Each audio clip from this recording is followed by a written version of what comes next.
반갑습니다. 타임 레버리지. 시간을 들여 막대한 수익으로 치환한다. 소중한 주말이 밝았습니다. 이번 주도 너무 고생 많으셨고요.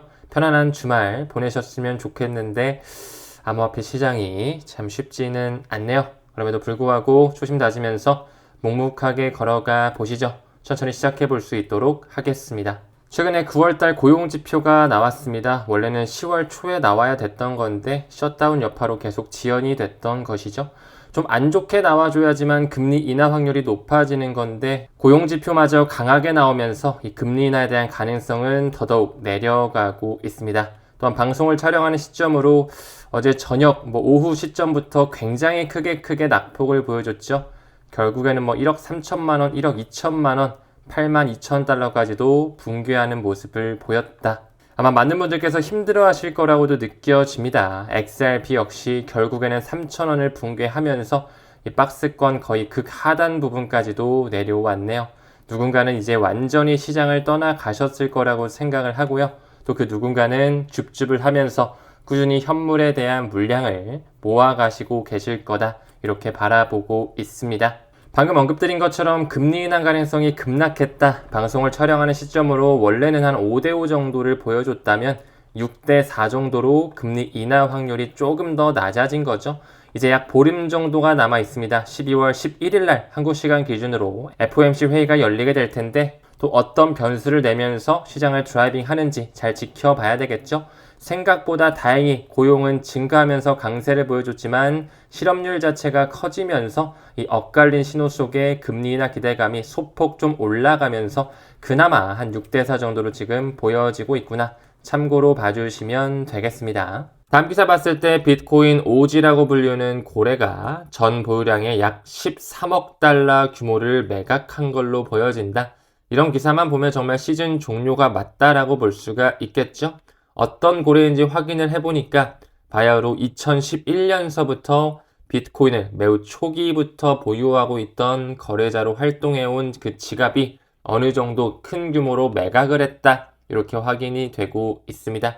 2011년대의 그 비트코인 가격을 한번 살펴보니까 연말 종가가 5달러, 만 원도 안 되는 수준이죠. 그 당시 6월 달에 최고가를 찍었던 게 한 30달러 정도 됐다라고 하네요. 한마디로 5만 원 밑에서 비트코인을 샀던 그런 고래들이 1억 3천만 원, 1억 4천만 원대 아무래도 역사적으로 반감기 사이클이 있었다 보니까 어느 정도는 차익 실현을 했구나 이렇게 바라볼 수가 있겠죠. 가격을 높게 잡아도 5만 원 정도에서 1억 3천만 원 정도에 매도를 했다. 엄청난 수익률, 그들은 충분히 분할 익절을 해도 되는 포지션이지 않았을까 이런 생각도 듭니다.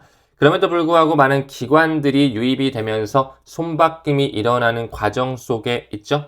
아부다비의 투자청 아랍에미레이트의 수도이기도 하죠. 3분기에 블랙록의 현물 ETF IBIT를 대규모 매수했던 것이 포착이 되고 있습니다. 9월 30일 기준으로 약 800만 주 정도가 증가가 되면서 5억 달러 이상 평가되는 금액을 쏟아 부었다 볼 수가 있는 것이죠. 이제 점차 주류 금융시장에서도 암호화폐에 대한 관심이 커지고 있다는 이 큰 그림을 바라볼 수가 있죠. 최근에 비트코인 현물 ETF의 플로우 테이블만 미뤄보더라도 이 토탈 관련해서 검은색보다는 빨간색이 더 많이 보였다 말씀을 드렸는데 블랙록 역시나 순유출을 주도했던 그런 움직임을 보여줬었죠. 최근에 이제 다시 슬슬 순유입으로 돌아서면서 토탈 역시 조금씩 플러스로 양전이 되고 있습니다. 비트코인의 플로우 테이블 자체가 지속적으로 유입과 유출이 반복이 되고 있지만서도 무엇보다 블랙록이 현재 홀딩하고 있는 비트코인 수량은 꾸준히 증가가 되고 있다는 거. 최근에 스트래티지가 약 65만 개 정도 쟁여놓고 있다 확인을 했잖아요. 블랙록은 78만 개가 넘는 비트코인을 홀딩하면서 공급 쇼크를 유발시키고 있네요. 또한 메타플래닛 역시 최근에 비트코인 확대를 위해서 1억 3,500만 달러 규모 B등급 우선주를 발행하고 있다. 미국의 MSTR은 보나마나 꾸준히 마이클 셀러가 비트코인을 매집하고 있다는 것, 그들의 뒷배를 보면 월가의 주인들과 연결되어 있다고 말씀을 드렸고, 메타플래닛 역시 올해 초부터 전략 고문으로 트럼프의 차남을 영입하고 있었다. 또한 그들의 뒷배를 봤을 때 영국의 해치펀드 MMXX와 아메리칸 펀드 인베스코뿐만 아니라 피델리티의 자회사 내셔널 파이낸셜 서비스 그리고 블랙록까지 자금을 넣고 있었다. 스위스의 대형금권 UBS도 대주주로 참여하고 있다 말씀을 드렸죠. 왜 그들은 꾸준히 비트코인을 매집하고 있는지 잘 생각해 볼 필요는 있을 것 같고 아크인베스트 마찬가지로 암호화폐 주가는 계속 하락하고 있지만 서클이라든지 비트마인, 블리시와 같은 거래소의 주식을 대규모로 매수하고 있네요. 이 블리시 같은 경우 영국령 케이먼 제도에 본사를 두고 있죠. 그들의 거래소라고 봐도 됩니다. 피터 틸의 파운더스 펀드, 일본의 노무라 그룹, 디지털 커런시 그룹이 초기 투자자로 들어가 있고요. 최근에 코인데스크를 완전히 인수하면서 자회사로 두고 있죠. 그들이 손바꿈을 하면서 재정비가 이루어지고 있고요. 꾸준히 펀더멘탈은 탄탄해지고 있습니다. 다음 기사 봤을 때 예측 시장 기업 칼시가 나오네요. 10억 달러 투자 유치를 받아내면서 110억 달러 기업 가치를 평가받고 있다. 꾸준하게 이 예측 시장 역시 제도권으로 편입되는 듯한 모습이 보여지고 있죠. 미국 내 예측 시장과 파생상품 관련 규제가 명확해지고 있다는 큰 변화의 시그널로 우리가 바라봐야 된다. 폴리마켓 역시 11월부터 미국으로 재진입을 하고 있고요. 기업 가치가 칼시보다도 더 높게 평가가 되고 있다는 거 무엇보다 CFTC가 과거에는 노액션 레터를 발급하면서 네거티브한 입장을 표명했다면 이제는 미국에서 합법적인 서비스를 재개할 수 있는 기반이 마련되고 있다. 점점 이 예측 시장에 대한 파생 상품도 금융상품 거래소로 인정이 되는 듯한 방향성을 느낄 수가 있습니다.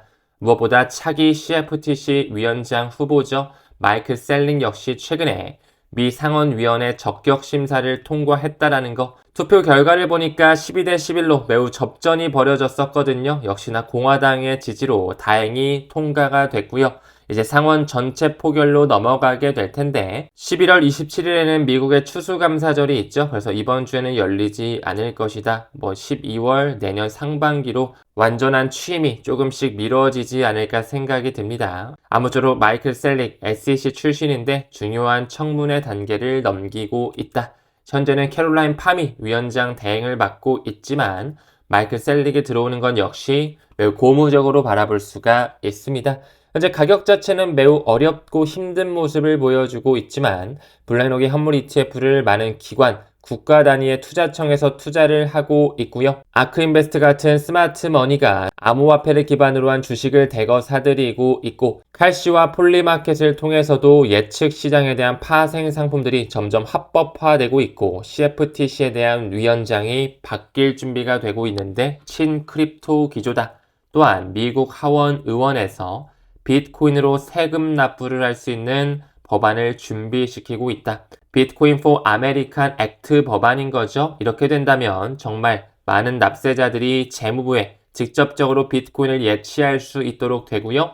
그 수집된 비트코인은 전략적 비트코인 리저브, 비축금으로 저장이 될 수가 있다는 거. 매우 중요한 포문들이 뒤에서는 준비가 되어지고 있네요. 현재 뉴햄프셔, 애리조나, 텍사스 3개의 주정부 단위에서 이미 비트코인을 받아들이는 그런 법안들을 통과시켰다라고 말씀을 드렸죠. 17개 주정부에서는 보류 중 상태에 여전히 남아져 있습니다. 또한 코인베이스는 이더리움 담보대출 서비스를 시작했죠. 디지털 자산 대출 사업 확대를 준비하고 있다. JP모건에서도 비트코인과 이더리움을 기반으로 한 대출 상품을 준비시키고 있는 것이죠. 이제 많은 개인들 또한 이더리움을 매도하지 않고도 장기 보유 자산으로서 유동성 확보가 될 수 있는 토대가 마련됐다. 앞으로 이런 시대가 올 것이다가 아니라 벌써 11월 21일 기점으로 코인베이스에서 이더리움 기반 담보대출 서비스가 시작이 된 것이죠. 점점 빚을 권하는 사회로 나아가고 있다. 이더리움을 보유하는 모든 사용자들이 대출을 받을 수 있게 포문이 열리고 있습니다. 또한 블랙록 역시 스테이킹된 이더 현물 ETF 향한 첫 발걸음을 내딛고 있다. 그러면서 델라웨어주에 신청서를 제출하고 있죠. 그들이 움직이게 되면 될 수밖에 없는 시그널이라는 거 우리는 충분히 알 수가 있습니다. 델라웨어에 스테이킹 기반 이더리움 신탁을 등록하고 있다. 델라웨어 같은 경우는 신탁 설립 절차가 매우 빠르기로 유명한 곳이죠. 이게 승인되게 되면 기관의 자금이 꾸준하게 들어올 수 있는 트리거 포인트가 열리게 된다는 거 고무적으로 바라볼 수가 있습니다. 최근 XRP 가격 역시나 내렸지만 거래량 자체는 급증하고 있습니다. 현물 ETF가 포문이 열리면서 공급 쇼크에 대한 준비가 되어지고 있다라는 거. 여기에 나오는 소셜 미디어에 대한 언급량이 증가하고 있다. 이런 거를 우리가 중요하게 보기보다는 실제로 온체인 데이터가 어떻게 커져나가고 있는지, 지갑수가 어떻게 우상향하고 있는지 이런 걸 더 집중적으로 바라볼 필요가 있겠죠. 지금 현재의 잡음에 흔들리느냐 아니면 나는 중장기로 바라보면서 XRP에 대한 수량을 모아가느냐, 여러분들의 선택사항이 되겠지만 암호화폐 지표와 같이 가는 매크로 이슈와 유동성 지표의 앞으로 방향성을 미루어 본다면 저는 개인적으로 아직 시즌 종료를 예단하기에는 이른 시점이 아닐까 바라보고 있습니다. 또한 21 시어즈 캔톤 네트워크에 대한 ETP 상품을 출시하고 있네요. 월가에서 선택한 캔톤 네트워크 반드시 내 것으로 만들어 주셔야지만 포워드성 기사에 흔들리지 않겠죠? 투자사관학교 회원님들은 얼마 전에 진행했었던 라이브 반드시 내 것으로 만들면서 내공을 확립해 가시길 바라겠습니다. 제가 내일은 요약본으로도 올려드릴 테니까 꼭 한 번씩 정독을 해주셨으면 좋겠고, 얼마 전에 제가 전체 공개 대상으로 디센트 지갑 사용법 A to Z라고 해서 특별 수업 진행했었죠. 마침 또 11월 20일부터 블랙 프라이데이 할인을 시작을 합니다. 그래서 이번에 굉장히 할인폭이 크게 진행이 되거든요. 이 두 개를 같이 샀을 때는 볼프트가라고 해서 굉장히 할인폭이 커서 개당 10만원 미만으로 구매할 수 있는 기간이기 때문에 여러분들께서 혹시라도 개인 지갑 공부해보고 사고 싶다라고 하면 고정 댓글에 달아둘 테니까 해당 수업 한번 들어보시고 이 정도면 내가 시도해봐도 되겠다라고 싶으신 분들은 현재 할인 기간 중에 있으니 참고해서 구매 진행하시길 바라겠습니다. 모두 주말 잘 보내시길 바라겠고요. 오늘도 끝까지 시청해주심에 대단히 고맙습니다. 우리는 모든 면에서 점점 더 좋아지고 있습니다. 감사합니다. 성투합시다.